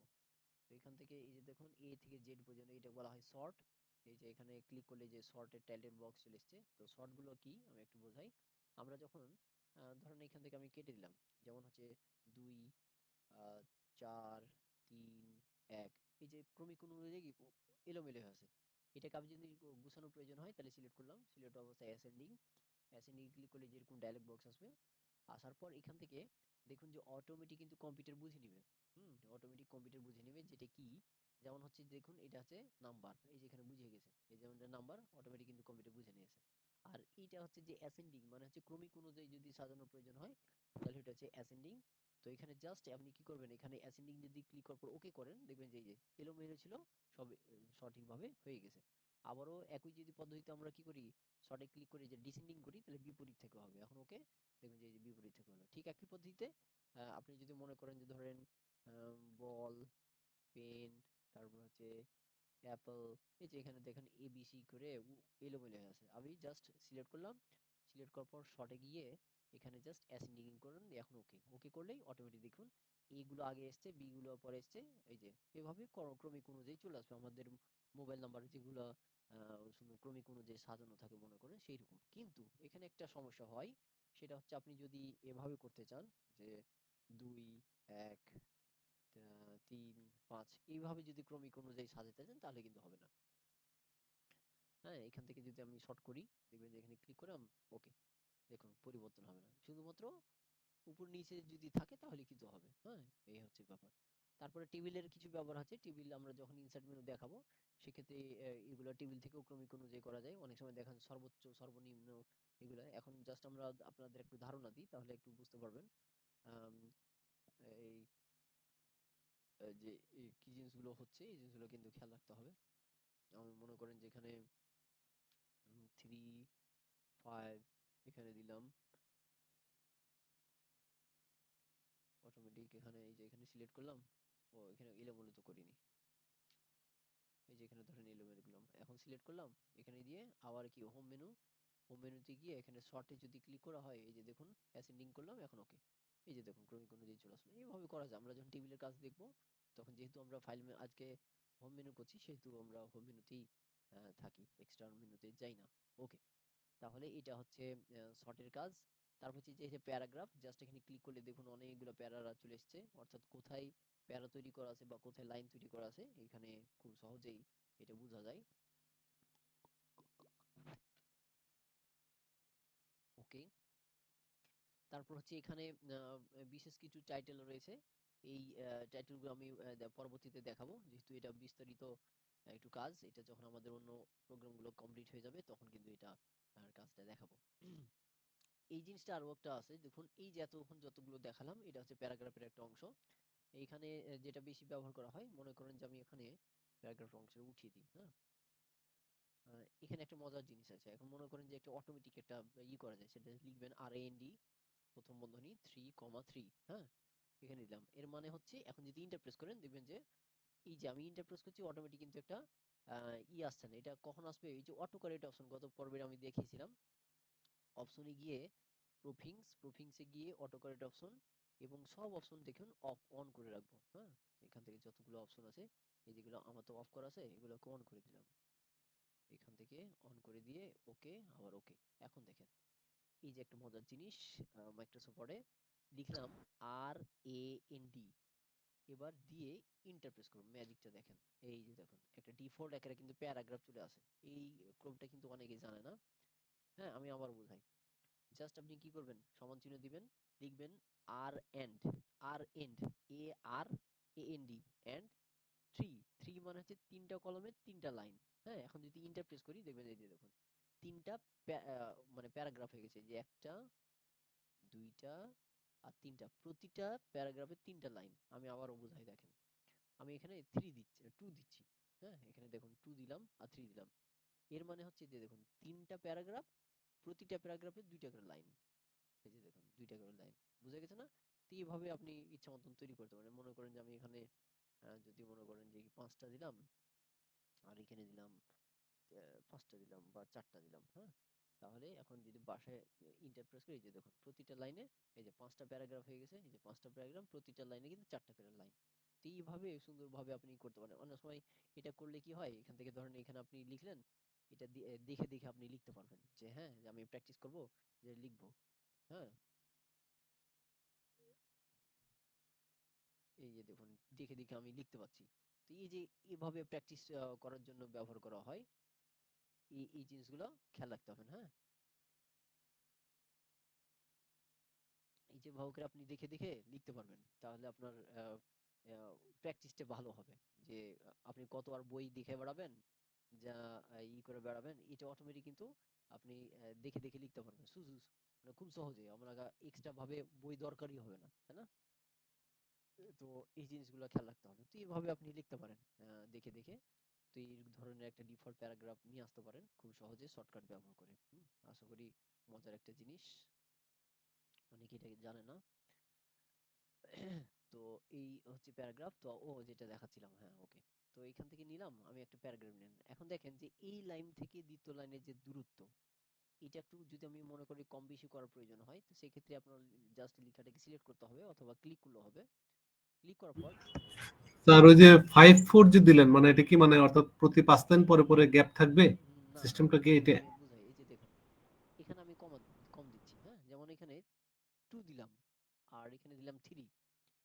টু মানে হচ্ছে দুইটা প্যারাগ্রাফ হবে, ইন্টার প্রেস করলাম, এই যে দেখুন একটা প্যারাগ্রাফ, দুইটা প্যারা। বুঝতে পেরেছেন না? দুইটা প্যারা হয়নি? হ্যাঁ হ্যাঁ, দুইটা হয়েছে। হ্যাঁ, এবং দুইটা প্যারাতে তিনটা করে লাইন হবে। এখন এই যে মানে কমা থ্রি। এখন ইন্টার প্রেস যদি করি, এই যে দেখুন তিনটা করে লাইন হচ্ছে, এই যে তিনটা করে লাইন হচ্ছে, হ্যাঁ। এখন যদি আমি বাড়াই দেখবেন এটা যে ওই যে, তাহলে এটা এমএস ওয়ার্ড এর প্রথমে এই ইকুয়াল টু জি র্যান্ড, তারপরে এটা দিতে হবে, তাই জি না? জি জি। এবং অটো কারেক্ট অপশন চালু রাখতে হবে। মানে অটো কারেক্ট অপশন যদি না চালু হয় তাহলে কিন্তু অটোমেটিক কাজ করবে না। যেমন এই যে দেখুন আমি ফাইলে গিয়ে অপশনে গেলাম, হ্যাঁ। অপশনে গিয়ে এখান থেকে যে প্রফিংস, অটো কারেক্ট অপশন, আমি সবগুলো অপশন উঠিয়ে রাখলাম। এই যে অটো, সবগুলো উঠিয়ে রাখলাম। এখন যদি ইন্টার প্রেস করেন তাহলে কাজ করবে না। অটোমেটিক যে আসছিল সেটা কিন্তু আসবে না। এই যে দেখুন আমি ইন্টার প্রেস করছি, আসছে না। নরমালি লেখা থাকবে, হ্যাঁ। সেই ক্ষেত্রে অবশ্যই হ্যাঁ। অবশ্যই আপনাকে কি করতে হবে, ওই অটো কারেক্ট অপশনটা চালু করতে হবে, না হলে আর কিন্তু আসবে না। কেটে যাচ্ছে, বদল করে লিঙ্ক দেন। ও হ্যাঁ, কেটে যাচ্ছে, আমি লিংক দিচ্ছি। সময় শেষ হয়ে গেছে, আবার লিংক দিচ্ছি। ওকে, ধন্যবাদ।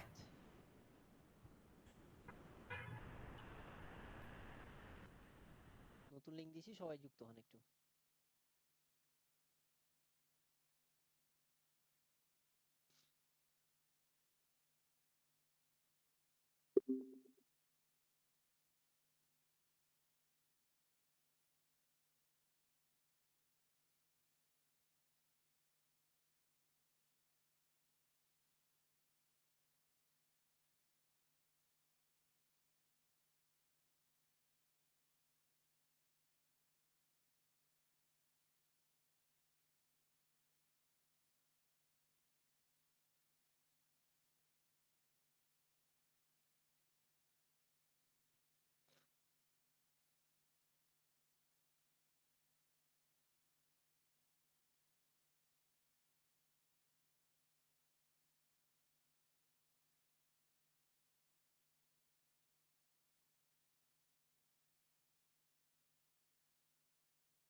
ওকে, আমার স্ক্রিন কি দেখা যাচ্ছে?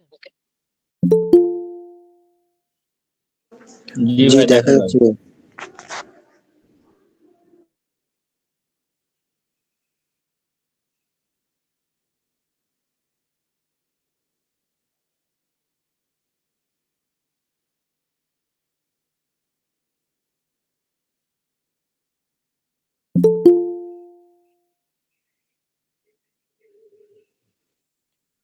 ওকে, হ্যাঁ, যেটা বলছিলাম সেটা হচ্ছে এখান থেকে অবশ্যই আমরা রেকর্ডিংটা অন করি। তো অবশ্যই আমরা কি করব, অটো কারেক্ট অপশনটা অন রাখবো। সেজন্য আবারও অপশনে যেতে হবে।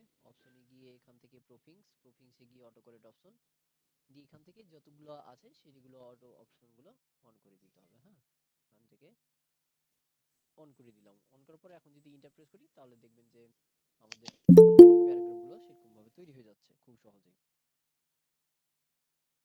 ওকে ওকে, তো এইভাবে আমরা সুন্দরভাবে এগুলা অটো কারেক্ট অপশন তৈরি করতে পারি। হ্যাঁ, এই প্যারাগ্রাফগুলো তৈরি করার ক্ষেত্রে তাহলে যেটা বলছিলাম যে এটা প্যারাগ্রাফ দেওয়ার জন্য সিলেক্ট করতে হবে। সিলেক্ট করার পর এই যে এখান থেকে দেখবেন যে আমাদের যে এতক্ষণ আলোচনা করলাম যে প্যারাগ্রাফ অংশ, এই প্যারাগ্রাফের এখানে ডট চিহ্ন একটা রয়েছে। হ্যাঁ, এই ডটে ক্লিক করবেন। ডটে ক্লিক করলেই দেখবেন যে প্যারাগ্রাফের যে মূল সেটা কিন্তু চলে আসছে।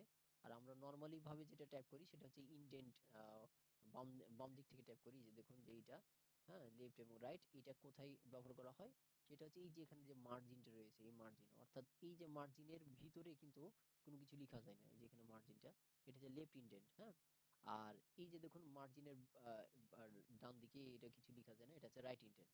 তো এইগুলোকে লেফট এবং রাইট যেটা পেজে আমরা থাকি সেটাগুলোকে কম বেশি করতে পারি। যেমন এখানে দেখুন যে এখানে লেফট দেওয়া আছে, আমরা যদি এটা বাড়াই তাহলে যে প্রিভিউতে দেখাবে। নরমালি কিন্তু এখন এই যে মার্জিন অনুযায়ী আছে। হ্যাঁ, এটা মার্জিন অনুযায়ী আছে। এটাকে যদি আমরা বাড়াই, এই যে দেখুন এটা বাড়াচ্ছি, এই যে করার জন্য এখান থেকে আমরা এখানে একটা মাপ দিলাম। মাপ দেওয়ার পর এখানে বোঝাচ্ছে যে এই যে দেখুন এটা মার্জিন এ পর্যন্ত, কিন্তু এটা ভিতর দিকে চলে গেছে কতখানি। হ্যাঁ, এখন এটা আমরা যদি কি করি, ওকে যে ক্লিক করি, তাহলে যে দেখুন আমাদের মার্জিন থেকে এই যে কত ভিতরে চলে গেছে। তো এখানে এটাকে বলা হয় লেফট ইন্ডেন্ট। আর এই জিনিসটা কিন্তু এই যে এখানে উপরে যে ডট চিহ্ন আছে এখান থেকে আমি কম বেশি করতে পারি নরমালি, এটা মুভ করে করতে পারি। আর যদি মাপ মতো করতে পারি সেই ক্ষেত্রে এখানে ক্লিক করতে হবে। হ্যাঁ, ক্লিক করার পর এখান থেকে যে লেফট ইন্ডেন্ট রাইট ইন্ডেন্ট করতে পারেন, এই যেখানে একই পদ্ধতি, এই যে বিফোর আফটার, হ্যাঁ, এগুলো করতে পারেন। এখন ওকে করলেন, এই যে দেখুন এইটা ডান দিকের অংশ কমে গেছে। তো এইটা এভাবে করা যায়। আরেকটা হচ্ছে যে এইটাকে জিরো আমি করে দিলাম, এই যে বিফোর আর আফটার, হ্যাঁ, এটাকে জিরো করে দিলাম। এবার এই যে লাইন স্পেসিং যেটা আছে এখানে, যে সিঙ্গেল যদি আমি ওকে করি তাহলে দেখবেন যে একটা লাইন থেকে আরেকটা লাইনের দূরত্ব এই যে কম হয়ে গেছে।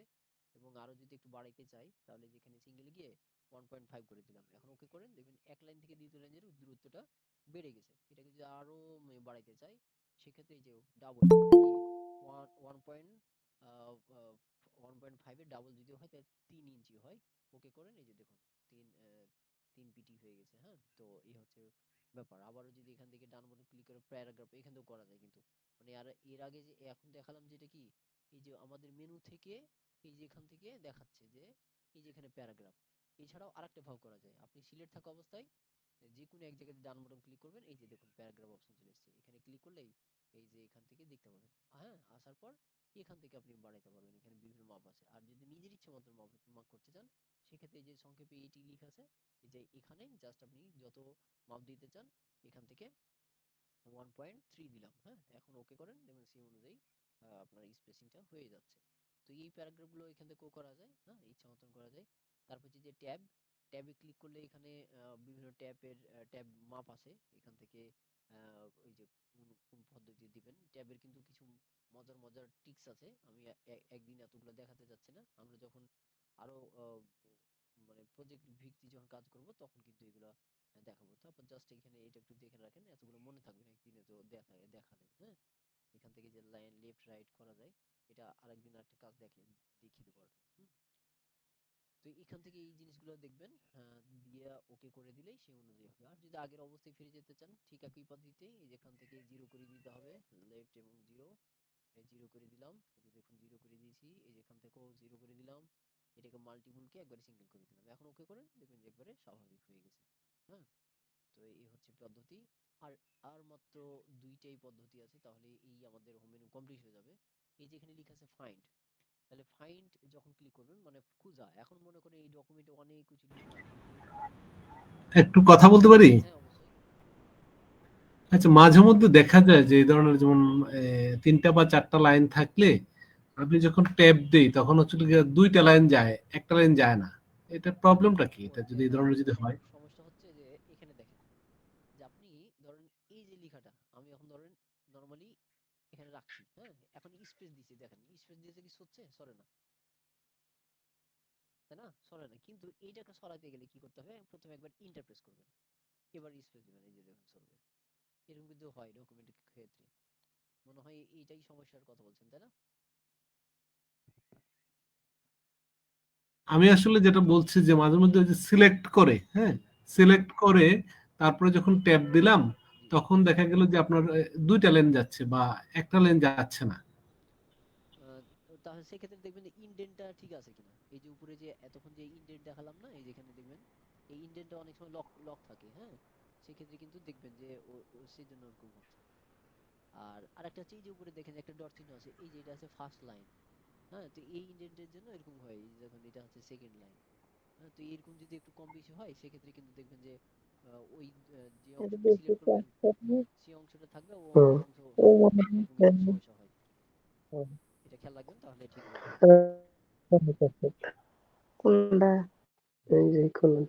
কেউ কি কিছু বলছেন? আচ্ছা ভাই, এটা আসলে আদর্শ মাপটা কি? মানে কোনো একটা যদি জিনিস আমরা লিখি তাহলে সেক্ষেত্রে মানে এক লাইন থেকে আরেক লাইনের ফাঁকা দূরত্বটুকু কতটুকু থাকবে, এবং লেখার যে লেফট রাইটের যে সাইজটা এটা কতটুকু থাকবে? এটা হচ্ছে আপনার ডকুমেন্টের উপর নির্ভর করবে, হ্যাঁ। এখন দেখা যাচ্ছে যেমন আমার বিভিন্ন ধরনের প্রত্যয়নপত্র থাকে বা কিছু চিঠি থাকে, লেখাটা একবারে কম, হ্যাঁ। এখন মনে করেন যে কিছু কিছু লেখা থাকে না, বা প্রত্যয়নপত্র থাকে না, মাত্র এই যে এইটুকু লেখা। এখন যদি আপনি এইটুকু একটা A4 সাইজে পাতা লিখতে চান, তাহলে দেখবেন যে কতটুকু, দেখেন আমি কতটুকু ফাঁকা থাকছে, অনেক ফাঁকা থাকছে না, অনেক ফাঁকা থাকে, দেখতেও কেমন কেমন জানি খালি খালি লাগবে। সেক্ষেত্রে আপনি কি করবেন, এইটাকে একটু স্পেসিং করে দিবেন, লাইন স্পেসিং করে দিবেন, তাহলে কি হবে, আপনার ফাঁকার যে গ্যাপটা ওটাও একটু পূরণ হলো, আপনার দেখতেও ভালো লাগবে, হ্যাঁ। সেক্ষেত্রে এভাবে আপনি করতে পারেন, তাহলে দেখবেন যে ওকে যখন করবেন এই যে অনেকটা বেশি ফাঁকা হচ্ছে, তাই না। তো এইভাবে খেয়াল রাখবেন, এটা ডকুমেন্টের উপর নির্ভর করবে। আর কিছু কিছু দেখা যাচ্ছে যে আপনার লেখা বেশি, হ্যাঁ, আপনাকে দেখা যাচ্ছে এক পেজেই রাখতে হবে, সেক্ষেত্রে আপনাকে মার্জিন কমাইতে হবে, তারপর হচ্ছে স্পেসিং কমাইতে হবে, হ্যাঁ। তো এই ক্ষেত্রে আপনার কাজের উপর নির্ভর করবে আর কি, বা ডকুমেন্টের উপর নির্ভর করবে যে হ্যাঁ কোনটা রাখবেন। তবে এই ডকুমেন্টের মার্জিন থাকবে 0.5 এর নিচে যেন না হয়, এগুলো খেয়াল রাখবেন। আর যদি খুবই হয় তাহলে 1 ইঞ্চি রাখতে হয় আর কি। আমি আসলে বলতে চাচ্ছি যে ধরেন আমি লিখলাম 3 পেজ বা 4 পেজ বা 5 পেজ এরকম লিখলাম, জি। তো এটা আসলে আদর্শ মাপটা কি, মানে সাইটের বা ভিতরে ফাঁকা অংশের এটা যে এটা এই সাইজটা আমি exactly মানে সাধারণত বই খাতা বা লেখালেখির ক্ষেত্রে এটাই ব্যবহার হয় এইরকম আর কি। এটা হচ্ছে আপনার 1 ইঞ্চিও হয়, আপনার 0.5 ইঞ্চিও হয়, হ্যাঁ। এটা হচ্ছে ডকুমেন্টের লেখার উপর নির্ভর করবে,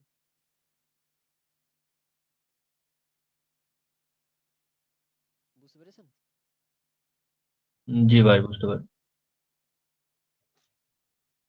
কারণ এই যে আমি যখন এই যে এখানে পেজ সেটআপ যাব, যখন আমরা পেজ সেটআপ যাব তখন কিন্তু এখানে পাতার মাপ অনেক রকম আছে, হ্যাঁ। যে পেজ সেটআপটা কেমন হয়, আমরা যখন পেজ সেটআপে যাব তখন বিস্তারিত আলোচনা করব, হ্যাঁ। যে কিসের জন্য যে গাটার ব্যবহার করতে হয়, কিসের জন্য মার্জিন ব্যবহার করতে হয়, তখন বুঝতে পারবেন যে হ্যাঁ কোন কাজের ক্ষেত্রে কতটুকু পেজ ছাড়তে হবে, হ্যাঁ, কোন ক্ষেত্রে পেজ ছাড়তে হবে, তখন এটা বুঝতে পারবেন, হ্যাঁ। তখন এইটা একটু আমরা যখন পেজ সেটআপ যাব তখন এটা বুঝতে পারবো, হয়তো আর 3টা বা 4টা ক্লাসের পর এটা আসবো, তখন আবার বিস্তারিত বুঝতে পারবেন ইনশাল্লাহ। তো যেটা বলছিলাম, এই যে ফাইন্ডে ক্লিক করবেন, ফাইন্ডে ক্লিক করার পরে এরকম একটা বক্স আসবে, এই যে দেখুন এটা বক্স চলে এসেছে। হ্যাঁ, আসার পর এখান থেকে কোন সেন্টেন্সটা বা কোন ওয়ার্ডটা খুঁজতে চাচ্ছেন সেটা লিখবেন। যেমন মনে করেন যে আমি এখানে লিখলেন ভিআই লিখলাম, হ্যাঁ ভিআই লিখলাম। ক্লিক করার পর দেখবেন যে এই যে দেখুন যে ভিআই যে লিখলাম, এখানে হচ্ছে যে কতগুলো ভিআই আছে সেটা দেখাচ্ছে, এবং কোন কোন সেন্টেন্সে বা কোন কোন ওয়ার্ডে আপনার ভিআই আছে সেটা কিন্তু এখানে একটা কালারিং করে দেখাচ্ছে। তো এই ক্ষেত্রে ফাইন্ড করার ক্ষেত্রে ব্যবহার করা হয়। তাহলে কন্ট্রোল এফ যদি প্রেস করেন অর্থাৎ ফাইন্ড, তাহলে কিন্তু চলে আসবে এবং যে সেন্টেন্সটা খুঁজবেন সেটা চলে আসবে। যদি থাকে তাহলে আসবে, আর যদি না থাকে তাহলে আসবে না। আমি মনে করেন যে এখানে আমি একটা লিখে দিলাম ফাইন্ডের জায়গাতে কোনো কিছু লিখবেন, দেখবেন যে নো ফাউন্ড, নট ম্যাচ দেখাচ্ছে বা নট ফাউন্ড দেখাবে। হ্যাঁ, এরকম দেখা যায়। তো এটা হচ্ছে ফাইন্ডের কাজ। তারপরে রিপ্লেস, রিপ্লেস হচ্ছে যে কোনো কিছু পরিবর্তন কন্ট্রোল করা। এফ দিতে হবে না ফাইন্ডে? জি, প্রথম অক্ষর কন্ট্রোল এফ। তারপর হচ্ছে গতদিন যেটা দেখিয়েছিলাম রিপ্লেসের কাজ, যে কোনো কিছু পরিবর্তন করা। এখন মনে করেন যে আমি এখানে 2025 লিখলাম, এখানে 2025 লিখেছি, আর কয়েক জায়গাতে 2025 জাস্ট বোঝার জন্য 2025 লিখলাম। এখন এটাকে আমি রিপ্লেস করবো। রিপ্লেস করার পর এই যে দেখুন যে একটা বক্স আসলো, এই বক্সে যাওয়ার পর এখান থেকে আমি যে সেন্টেন্সটা বা যে ওয়ার্ডটা আপনার কি ডকুমেন্টে লেখা আছে সেটা উপরের ঘরে লিখতে হবে। যেমন আমি ফাইন্ড ওয়ার্ডে 2025 লিখলাম এবং 25 এর জায়গাতে আমি কোনো কিছু নতুন শব্দটা কি দিব সেটা আমি লিখবো। মনে করেন যে 2026 দিলাম। এবার এখান থেকে দেখবেন যে এখানে যে ডায়লগ বক্সটা আসলো, এই ডায়লগ বক্সে কিছু কাজ আছে। এই যে দেখুন যে এই যে ডায়লগ বক্স আসলো, নিচে কিছু কাজ আছে। এই রিপ্লেসে যদি ক্লিক করেন, ক্লিক করার সাথে সাথে দেখবেন যে ওই শব্দটা কোথায় আছে আপনার ডকুমেন্টে দেখাবে। যেমন দেখেন, এই যে আমি রিপ্লেসে ক্লিক করলাম, এই যে এই রিপ্লেসে ক্লিক করলাম, ক্লিক করার পর আমাকে কিন্তু এখানে দেখাচ্ছে যে এই জায়গাতে এই শব্দটা আছে। এখন যদি আবারও আমি কি করি, এই রিপ্লেসে ক্লিক করি, রিপ্লেসে ক্লিক করার সাথে সাথে এটা কিন্তু 2025 এর জায়গাতে 2026 হয়ে যাবে। এই যে দেখেন আমি ক্লিক করলাম, এই যে দেখুন 26 হয়ে গেছে, এবং 26 হওয়ার সাথে সাথে ওটা পরিবর্তন হওয়ার পর এখানে দেখেন আরেকটা আমাকে সংকেত দিচ্ছে যে ডকুমেন্টে ওই শব্দটা আছে। এখন আমি যদি মনে করি যে আমি এইটা ঠিকই পরিবর্তন করলাম কিন্তু এইটা আমি পরিবর্তন করব না, সেক্ষেত্রে আপনি যদি পরিবর্তন না করেন তাহলে এই যেখানে লেখা আছে দেখুন যে ফাইন্ড নেক্সট, এই ফাইন্ড নেক্সটে ক্লিক করবেন। ফাইন্ড নেক্সটে ক্লিক করলে ওটা অপরিবর্তিত থাকবে এবং পরবর্তীতে সেন্টেন্সে চলে যাবে। এখানে যেহেতু আমার নাই সেজন্য এখানে ফিনিশ দেখাচ্ছে। হ্যাঁ, আর যদি একটা কাজ করেন, যে মনে করেন যে আমি এখানে ধরেন আবার 2025 লিখলাম আর এখান থেকে আমি দেবো 2026। হ্যাঁ, এটা। এখন দেখেন যে আমি যদি একবারে রিপ্লেস অল করে দিই তাহলে কিন্তু আমার যতগুলো ডকুমেন্টে আছে সব কিন্তু চেঞ্জ হয়ে যাবে। তো রিপ্লেস অল না করাই বেটার, কারণ দেখা যাচ্ছে কিছু প্রয়োজনীয় জিনিস থাকতে পারে যে অপরিবর্তিত রাখার প্রয়োজন। সেক্ষেত্রে কিন্তু আপনি যদি রিপ্লেস অল করে দেন তাহলে কিন্তু যেটা প্রয়োজন নয় সেটাও কিন্তু প্রয়োজন হয়ে যাবে। তারপরে আপনার সেন্টেন্সটা বা ওয়ার্ডটা বা আপনার হিসাবটাও ভুল হতে পারে। তো অবশ্যই এই জিনিসটা খেয়াল রাখতে হবে যে আম, যেন রিপ্লেস ওয়াল না হয়। হ্যাঁ, এই একটা একটা করে করবেন তাহলে আপনার সুবিধা হবে। এই হচ্ছে রিপ্লেসের কাজ। এখন হচ্ছে আরো একটাই শেষ যে কাজ। আমার তো মনে হয় যে একসাথে রিপ্লেস অল দেওয়াটাই বেটার, কারণ একটা যদি হয় আমি তো এমনি লিখতে পারি, এটা একটার জন্য তো চেঞ্জ করার বক্স এনে তারপর এটা তার সময় বেশি লাগবে মনে হয়। হ্যাঁ, এটা ঠিক আছে, কিন্তু দেখা যাচ্ছে কিছু কিছু জিনিস আপনার যদি মনে করেন যে সেটা পরিবর্তন করার দরকার নাই, সেক্ষেত্রে তো আপনার ওটা তো থেকে যাবে। এখন মনে করেন যে হ্যাঁ, কিছু কিছু আছে যে আপনার একটা নাম চেঞ্জ করলে সব ওই জায়গাতে যতগুলো আছে সব চেঞ্জ করা যায়, ঠিক আছে। কিন্তু কিছু কিছু বিশেষ ক্ষেত্রে আপনি ওটা নাও পরিবর্তন করতে পারেন। যেমন দেখেন, আমি ধরেন এখানে আহ আমি প্রথমে এখানে দিলাম যে 2025। হ্যাঁ, এই যে দেখেন এইটা একটা 2025, আমি বুঝার সুবিধার্থে একটা রেড কালার করি। হ্যাঁ, এই যে এখানে বুঝার সুবিধার্থে রেড কালার করছি, জাস্ট যে কোনো এক জাতি দিয়ে দিলাম যেন। ওকে, এখন আমি রিপ্লেস করছি। রিপ্লেস করার পর আমার ডকুমেন্ট লেখা আছে 2025, 25 এর জায়গাতে আমি 26 করব। এখন আমার তো পুরো এই ডকুমেন্ট, তাই না? এখন ডকুমেন্টে দেখা যাচ্ছে আমি এইটা পরিবর্তন করব না, মানে দ্বিতীয় লাইনে 2025 পরিবর্তন করব না। এখন আমি যদি কি করি, রিপ্লেস অল করে দিই, তাহলে দেখেন কি পরিবর্তন হচ্ছে। আমি রিপ্লেস ওয়ালে ক্লিক করলাম, দেখবেন যে আমার কিন্তু যেটা করতে চাচ্ছিলাম না সেটাও কিন্তু হয়ে গেছে, এই যে দেখুন। তাহলে কিছু কিছু ক্ষেত্রে আছে না যে আপনি যদি অল করে দেন, আহ, তাহলে তো সবগুলোই আপনি যেটা চাচ্ছেন না সেটাও কিন্তু পরিবর্তন হয়ে যাবে যদি ওই শব্দটা থাকে কোনো ডকুমেন্টে। আর যদি না থাকে তাহলে তো কোনো কথাই নেই, তাহলে তো একবারই পরিবর্তন হয়ে যাবে। সেক্ষেত্রে এক ক্লিকে হয়ে যাবে, সেটাও অসুবিধা নাই। তো এই জিনিসটা খেয়াল রাখতে হবে যে যদি আপনার জানা থাকে যে হ্যাঁ ওটা কোনো জায়গাতে নাই, ওটাই আছে একটাই, সেক্ষেত্রে আপনি রিপ্লেস ওয়াল করতে পারেন, কোনো অসুবিধা নাই। আর যদি আহ, একই জিনিস অন্য জায়গাতে ব্যবহার করা হয় তাহলে তো মনে করেন যে রিপ্লেস ওয়াল করলে বিপদেই পড়বেন। তো এই জিনিসটা খেয়াল রাখবেন, মানে যেটা বলা হয় অবস্থা বুঝে ব্যবস্থা। এই তো। হ্যাঁ, যে আপনার কাজ দেখবেন যে কোথায় কখন প্রয়োজন হয়েছে, যেমন যেমন এখন আমি রিপ্লেস করলাম, আমাকে একবার সংকেত দিচ্ছে যেমন এই যে দেখুন এটা সিলেক্ট হয়ে গেছে, আমি যদি এটা পরিবর্তন করতে চাই তাহলে আবার রিপ্লেস করব, পরবর্তী সেন্টেন্সে আমাকে দেখাচ্ছে। আমি দ্বিতীয় লাইনের এটা পরিবর্তন করব না, অপরিবর্তিত থাকবে, সেক্ষেত্রে আবার ফাইন নেক্সট করবেন, দেখুন যে এটা পরিবর্তন হয়নি, আবার পরের রাতে চলে গেছে।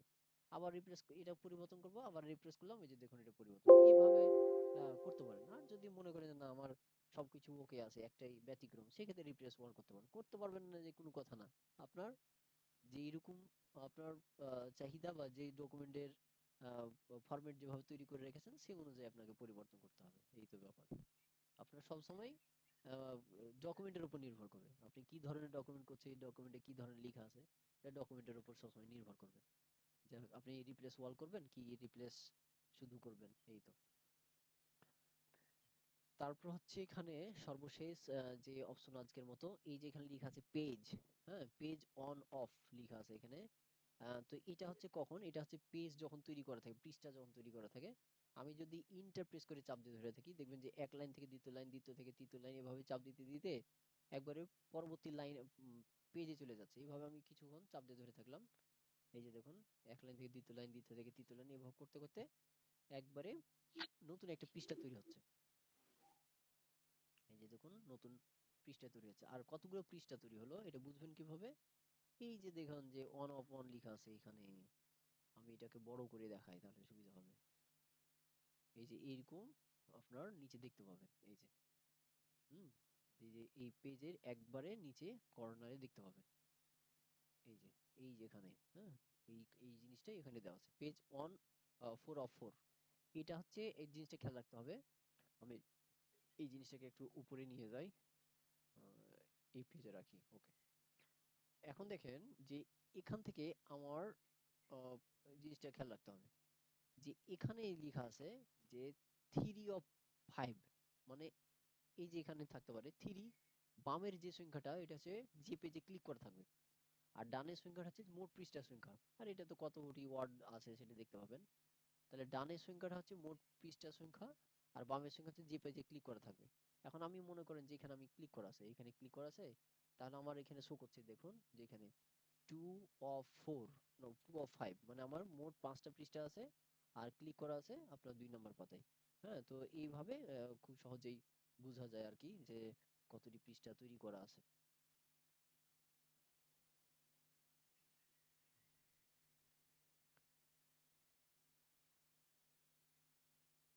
ওকে, তো এইভাবে খুব সহজেই আমরা বুঝতে পারবো যে কতগুলো পৃষ্ঠা তৈরি করা আছে।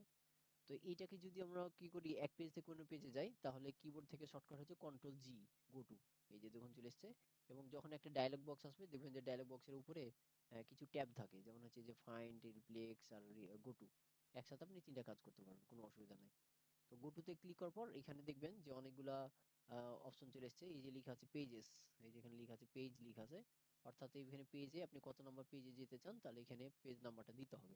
এখন মনে করেন যে আমি 1 নম্বর পেজে দেবো, এই যে 1 নম্বর ক্লিক করার পর গো টুতে ক্লিক করেন, সাথে সাথে 1 নম্বর পেজে আসলো। আর 1 নম্বর পেজ আসলো কি আসলো কিনা এটা দেখার পদ্ধতি হচ্ছে, আপনি যেখানে লিখলেন, লেখার সাথে সাথে এই যে দেখুন পেজ 1 of 5, মানে বামের সংখ্যাটা হচ্ছে আহ, যে পেজে ক্লিক করা থাকবে। হ্যাঁ, তো এইভাবে আপনার এক পেজ থেকে অন্য পেজে যেতে চান পারবেন। আর যদি মনে করেন যে আমি এখানে ধরেন এই যে 1 নম্বর পেজ আছে, আমি 10 নম্বর লাইনে যাব, তাহলে আপনাকে কি এইভাবে গুনে গুনতে হবে, 1 2 3 4 5 6, এভাবে গুনতে হবে যে 10 নম্বর লাইন কোনটা। তো এখান থেকে আপনি Ctrl+G চাপ দিবেন, চাপ দেওয়ার পর ডায়লগ বক্সটা আসবে অর্থাৎ গো টুর, এখান থেকে এই যে এখানে দেখবেন যে লাইন আছে, হ্যাঁ এই লাইনে ক্লিক করতে হবে।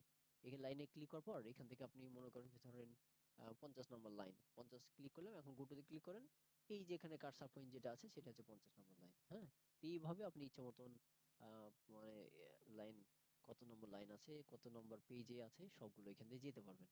তো এই হচ্ছে আমাদের ক্লাসের আজকের বিষয়। হ্যাঁ, তো এই এই জিনিসগুলোই কিন্তু এখানে একবারে বিস্তারিত ছবি সহকারে দেওয়া আছে। এই লেকচার শিটটা আপনারা দেখে নেবেন। এই যে সুন্দরভাবে ভিডিও তো আছেই, এছাড়াও কিন্তু এই যেখানে স্টেপ বাই স্টেপ একবারে ছোট আচ্ছা, ছোট আমাদের ওই যে হেডার ফুটারটা তো আরেকদিন দেখাবেন, তাই না? জি জি যে হেডার ফুটার এটা তো আরেকদিন দেখাবেন, হ্যাঁ তাই তো? অবশ্যই। আচ্ছা। এই যে হেডার ফুটার আপনার ইনসার্টে আছে, হ্যাঁ এই যে ইনসার্ট মেনু তো আমরা যখন করব না, এই যে হোম মেনু তো আজকে কমপ্লিট হয়ে গেল, যখন এই যে ইনসার্ট মেনু করব তখন কিন্তু এই যে হেডার ফুটারের ব্যবহারটা এখানে আছে। হ্যাঁ তখন এটা বিস্তারিত দেখানো হবে যে কিভাবে নাম্বার দিতে হয়, কিভাবে টাইটেল দিতে হবে। হ্যাঁ সবগুলো এখান থেকে আমরা দেখবো আর কি। ভাইয়া পিডিএফ গুলো কোথায় পাবে একটু দেখা দিয়েন কষ্ট ঠিক করে। আছে, আমি পিডিএফ দেখিয়ে দেবো, অসুবিধা নাই। আমাদের ভিডিওটা অফ করি। ওকে, হ্যাঁ বলেন, এখন কারো কোনো কিছু প্রশ্ন থাকলে বলতে পারেন। ভাই আমার দুইটা প্রশ্ন আছে ভাই। হ্যাঁ বলেন। ভাই প্রথম প্রশ্ন হচ্ছে, যদি মানে কোনো একটা লেখায় যদি আন্ডারলাইন করি এবং আমি আন্ডারলাইনের কালারটা যদি চেঞ্জ করতে যাই, শুধু আন্ডারলাইনের কালার, তাহলে সেটা কিভাবে করবো? হ্যাঁ ঠিক আছে, ওখানে যে কন্ট্রোল ডি প্রেস করে দেখালাম না যে ডায়লগ বক্স, সেটাতে নিয়ে আসলে হবে, আমি দেখাচ্ছি আপনাকে।